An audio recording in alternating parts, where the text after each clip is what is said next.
Welcome back. Northwest Tank Line Super Bowl show coming to you from Radio Row, New Orleans Convention Center. Of course, Super Bowl this Sunday featuring the Kansas City Chiefs and the Philadelphia Eagles. The Chiefs' third straight appearance in this game. They're going for 3 wins in a row. That'll be a bit of a record. But, man, talk about records. Talk about traditions. It is a tradition every Super Bowl, one night during the course of the week, that myself and JT the Brick somehow, some way, get together and smoke a cigar. And the Brick, of course, with Raider Nation. Of course, Raider Radio Network, Sirius XM. Brick, we did it again last night, man. We did it. Moj, we did it. It wasn't 4 degrees like Minneapolis or lower than that. It was actually warm and great. And we were outside the Hotel Monteleone, one of my favorite establishments in the world, with the Carousel Bar. Yep. And we were outside doing some people watching with Jamie Fritz, an agent to a lot of Hall of Famers. It was a great night last night. You know, I never knew. I've known Jamie. I've seen him around. Of course, a lot of times you see him on Radio Row repping some of his guys. Shannon Sharp one year came up to Winnipeg for a game. The Blue Bombers brought him in, and I'm doing the play-by-play for the Lions, and I look over, and I see Jamie. I'm like, hey, dude, what's up? And we always intersperse among Radio Row. But the funny thing with Jamie is I never knew he was such a cigar connoisseur. We talked about cigars for like 45 minutes last night, just talking about, different sticks, what you like out of a stick. And, I've got another cigar brother. Like, you talk about guys that are heavy hitters in the game. How many Hall of Famers do you have? He's got 12 Hall of Famers and 6 Heisman Trophy winners. Wow. From Theismann, Teddy George, in the Hall of Fame, those type of guys. And his Hall of Fame list, from Fred Biletnikoff to Rod Woodson to Mike Haynes. Yeah. I mean, you go down the list, he's got a lot. When did you get the cigar logo, Moj? I love it, You like man. that one? I love it. The little caricature? All the years I've been doing this, and now you got your own cigar I think logo. it was like 2 years, 3 years now. I like it. Yeah. I like it. And before we even talk football, we got to recap the visit to Vancouver this summer. Rolling Stones, the Brick's first time in Vancouver for the Stones. It was not only amazing, and I was embarrassed because all these years you guys invited me up there, and I finally get up there with the Stones. I don't think there was ever any better weather that I could experience Vancouver. It was gorgeous, from the seaplanes landing to the Stones. The tour you took us on up the mountain, and that Cypress Lookout Point. That was incredible. And then my wife and I, we went to a couple of establishments that we had a lot of fun at. Danny Filipponi. Yep, we had a good time at the Penthouse. I saw the room where Sammy Davis slept in, which is pretty cool when you think of that. I thought that was pretty amazing. And then overall, we just had a great time, and I'll be coming back again. I will come in the summer. Nothing against the winters. I live in Vegas, but I want to get some good weather, and it was fantastic. I'll be back. The food was great, the cuisine, everyone there couldn't have been nicer. Our hotel was great. And the Stones come on, and we're on the floor. We like to go on the floor for the Stones.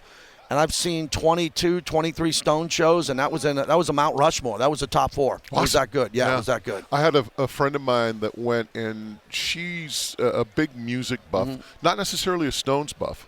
She was just amazed at the energy that Mick Jagger had for, I guess, what do you call them, octogenarians if they're over 80? She said it was just amazing. And she goes, I can't believe that this guy has that type of energy at that age and put on such a phenomenal show. So, yeah, apparently from what people are telling me, it was a great show. All right, JT the Brick stopping by. JT, before we talk Super Bowl, we're going to talk Raiders, baby. And I got to talk about Pete Carroll, former Seahawk head coach. It's big. I saw you interview Pete. I saw that interview. What are your initial impressions? Well, you hear about – I only met Pete once in 20 years, and when I had him right after his press conference, everything they say about his energy times 10. Yeah. I mean, he gave me a Jerry Garcia reference. He was giving references about life. He teaches a class at USC, as you know now. So for 73, he's like 73 going on 43. He's got big energy. I hosted the coaches show up there for 20 years plus, and I've had Dennis Allen, Tom Cable, Antonio Pierce, Rich Bisaccia, John Gruden. The list goes on. And I liked Antonio Pierce a lot. He had this team ready to play every week, but the Raiders lost 10 in a row, and he couldn't sustain his job. What a hire to get Pete Carroll and then to bring in Chip Kelly. So you got Pete Carroll and Chip Kelly putting this offense together. Pete's more of a defensive guy. And then we kept Patrick Graham, the defensive coordinator, who's really good and almost got the Jacksonville head coaching job. So I think the Raiders coaching staff from top to bottom, they just hired Pete's son. He's going to be on the offensive line. It's going to be great. The Raiders need great coaches. Tom Brady's in charge now. He's making a lot of big decisions there. But, Moj, it's all about the quarterback. If we don't get a quarterback in free agency, Sam Darnold would be at the top of the list. Now we got to go back into the draft and get a quarterback, and the only way to get Cam Ward and Shedeur Sanders is to move up from 6 to 1 or 2, and that'll take another 2 first-round picks. I don't think the new GM wants to start with the Raiders dealing away first-round picks to get a quarterback who might not be great. So my long answer here is everything's great with Pete Carroll, but he needs a quarterback. Yeah. You mentioned his energy. I was lucky enough to go down, obviously cover the Seahawks for many years, and so I always saw Pete in kind of that, press conference mode. But I also was lucky enough to go down, and we did a few shows at their training, or pardon me, their facility, their training camp. They hold at their facility at the VMAC, Virginia Mason Athletic Center. And the thing that blew me away, like in between practice, he's got a scooter and he's out on the field and he's doing little figure eights and weaves and he's just having a blast. Like his energy, I'll never forget that. His energy level, it's like you said, 73 going on 43. When you look at the Raiders, you mentioned it starts with the quarterback. So how do they get a quarterback? Do you think they will trade up? Do you think they go after Darnold in free agency? How do you think it all shakes down? Because he's got to get one sooner or later, right? Yeah, it's a great question, Moj, because if they don't get a quarterback real early in the draft, then you have to wait for a quarterback. And we have Aiden O'Connell, who was a 4th-round pick. So we're not going to wait for another 4th-round pick or 3rd-round pick. We already got that guy. Russell Wilson's intriguing to me because Russell Wilson should have came last year.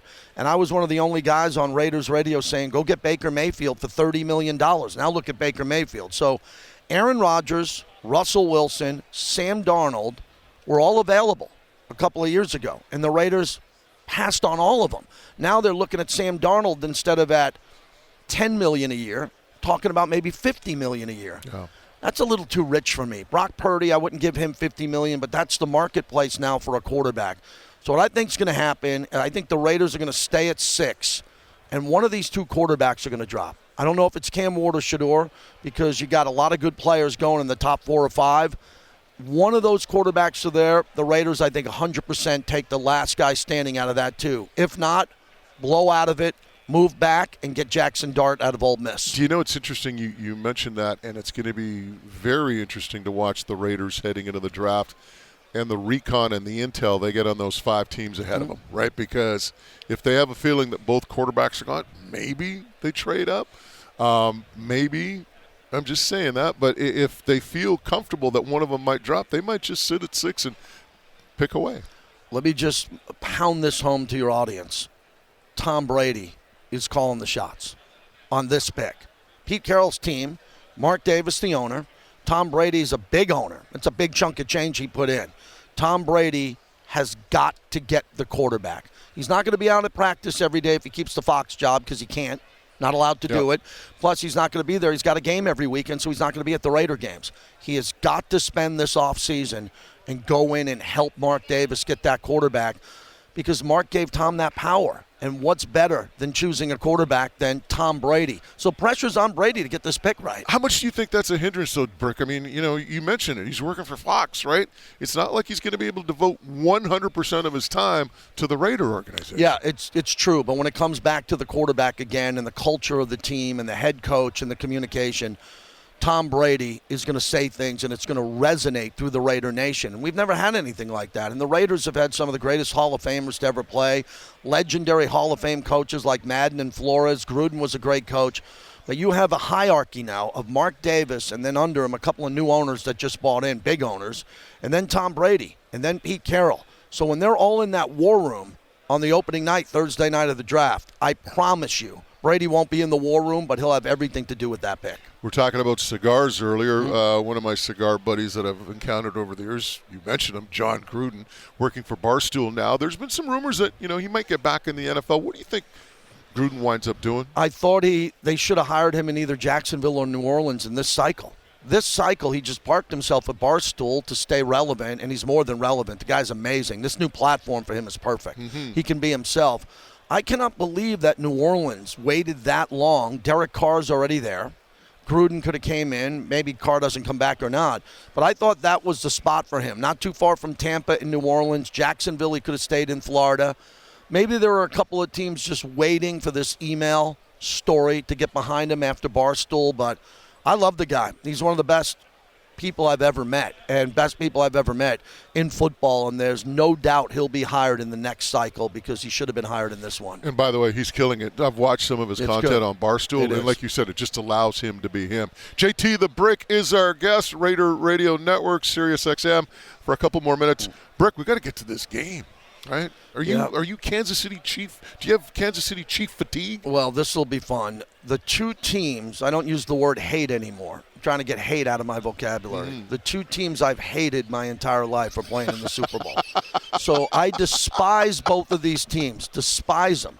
So Kansas City I'll go with first. Kansas City was really beatable. The last time they lost at home, the Raiders beat them 2 Christmases ago. That's how long it's been. If they win, they're the greatest team of all time. Not the greatest organization of all time. Pittsburgh's got 6.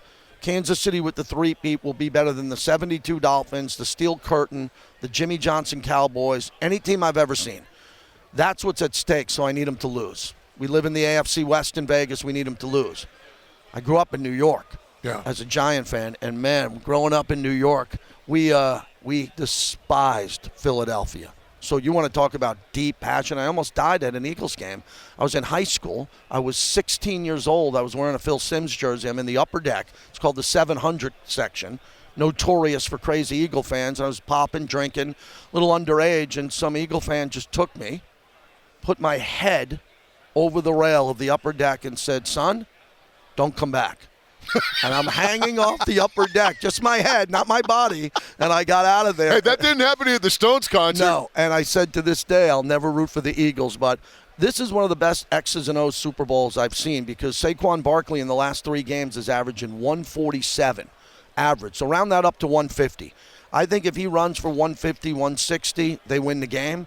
If he runs for under 100 yards, Kansas City wins the game. I don't remember a player since Marshall Faulk or Terrell Davis and Jerome Bettis who are coming into a Super Bowl with this much momentum. So Steve Spagnuolo, the defensive coordinator, is going to try to take him out of the game. Use the Belichick theory, take him out. If Saquon has 2 35, 40-yard runs, 2 touchdowns, Eagles win. My final score, Eagles 27, Kansas City 26. There you go. The Brick calling it 20. He'd call it a tie if he could. I would. But, of course. No, I would call the game to be canceled. Our new U.S. president's coming in. He'll be flying over. If he just cancels it, I'll be good with that. There you go. Hey, Brick, always a treat talking to you. Brother. Always a treat meeting you for our tradition, and look forward to seeing you in Vancouver soon. 100%. Thank you, guys.